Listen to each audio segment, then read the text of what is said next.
In del te ekipe hči generala Asentijeviča, sestra Marija Baričevič, zdajšnja poslanka Romana Špin, proučena in ločena Janča. Skratka, to je tako razpršeno,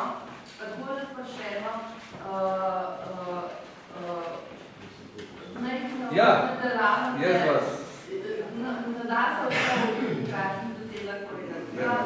Jaz sem še enkrat bom povedal, ja. Jaz govorim o tem treningu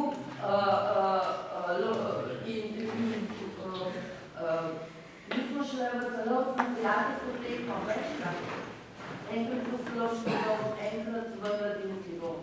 Ne enkrat, mislim. In vsa ta patriotska čustva, veste, niso bila samo jugoslovanska tipa.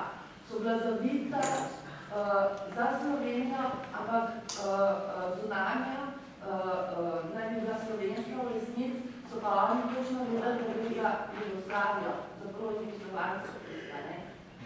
So plaktarne. Nas so zelo strašne proti ustašam, noter v ekipi. To je bilo hranjo možgano dobesedno. Ja, gospa, jaz to vem. Jaz sem tudi vedel.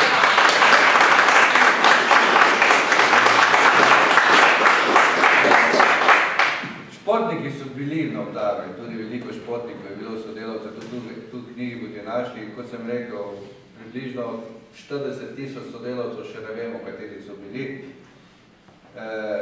Glejte, tudi zadnji primer Nikola Štedl 87. leta so pač uporabili, ko je srpski partizan šel na tekmo, futbalsko tekmo na Škotskem in tam zraven so se pripeljali tudi kot navijalci, ti pripadniki Udbe, da bi naredili umor Štedla. Pač športniki so se izkoristili, ker takrat so športniki šli čez mejo, šli so tudi navijači in so vedno računali, da pač na meji bojo lažje šli skozi vse skupaj. Ampak to so podrobnosti, ne morem verjeti. Tudi Dorič Milan je od slovenske Udbe dobil 12 pištol, se pravi, da so imeli razne sodelavce, kateri so imeli orožje, tako da so likvidatorji šli neoboroženi tja, se javili pri temu Milan Dorič, ki je dal orožje, pa so šli likvidirati. Ampak to so zgodbe. Ja, zgodbe še niso vse razpisane, opisane, težko bi tudi vse naredili.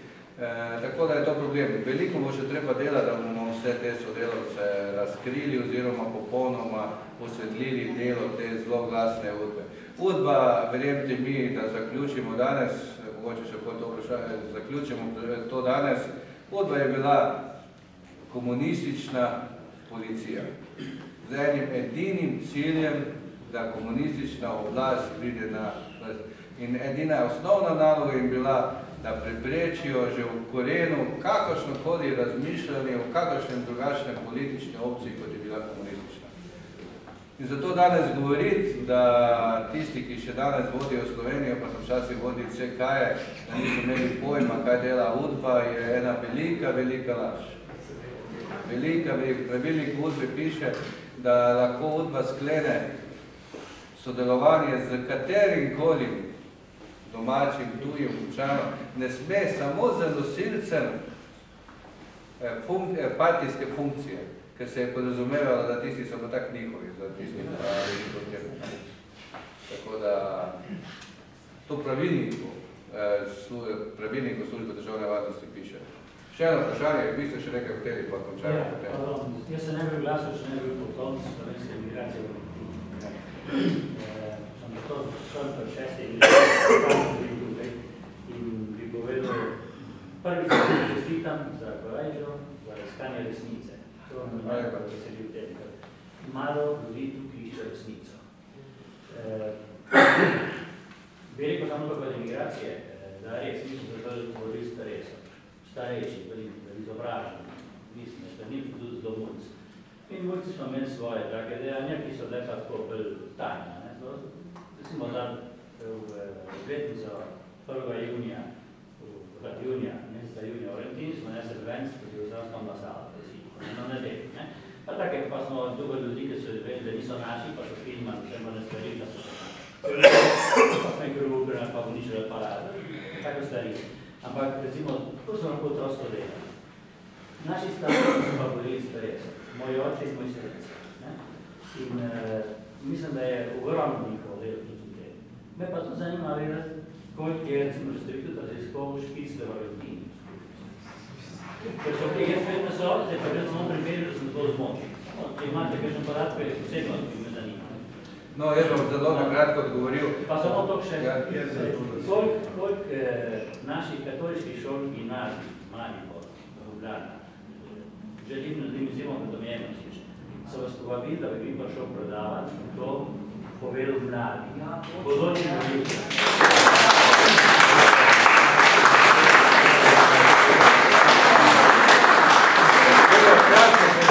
Na Škofovski gimnaziji, pa tu v Šentvidu sem bil, dvakrat, trikrat, tako da tukaj sem bil, ostalo pa vsekakor ne. V arhivu Slovenije UDBA je zelo nadzorovala slovensko emigracijo. Mislim, da je tudi Igor veliko, da obstajajo ti dokumenti. Mislim, da v Sloveniji tudi rabimo nekoga, ki bi želel napisati en pornik ali pa delovanje slovenske politične emigracije v tujini med 45 in 90 letom. Veliko teh dokumentov obstaja. Iz teh dokumentov se da razbrati tudi tisti, ki so bili sodelavci, tisti, ki so bili akteri. Moramo povedati, kot sem že prej rekel, razen teh enega, ki je prišel s puško, drugi so pošiljali razna pisma, eno pismo je ohranil, ko je nekdo poslal mačko, ne pa mu še malo krvi noter polil, tako. Take akcije so izvajali, ampak nažalost v Sloveniji še te dokumente v arhivu nihče ni odprl, da bi jih prikazal slovenski javnosti in da bi veliko tega je bilo v Argentini, v Ameriki, v Kanadi, Novi Zelandiji, tudi v teh zahodnih evropskih državah, predvsem veliko Sloveniji takrat je bilo ponosnih, da so bili Slovenci in so to svojo ponos, da so pravi Slovenci, da se borili za samostojno Slovenijo, tudi pokazali na ta način, da so se vključevali v te politične emigracijo. Nažalost pa po vojni oziroma po tem, ko smo pa Slovenci res dobili Slovenijo, ti ljudje niso v ospredju, ampak so v ospredju še vedno tisti negovalci tradicij narodno-študijega. Nažalost je tako, čeprav se ti v emigraciji marsikdaj zaslužijo kakšno javno pohvalo, jaz se pa ne spomnim, da bi kdorkoli od emigracije dobil to javno pohvalo, kogarkoli. Še knjigo o tem, kar je UDBA o njih napisala, nismo pripravili. Hvala lepa. To bi bilo tako.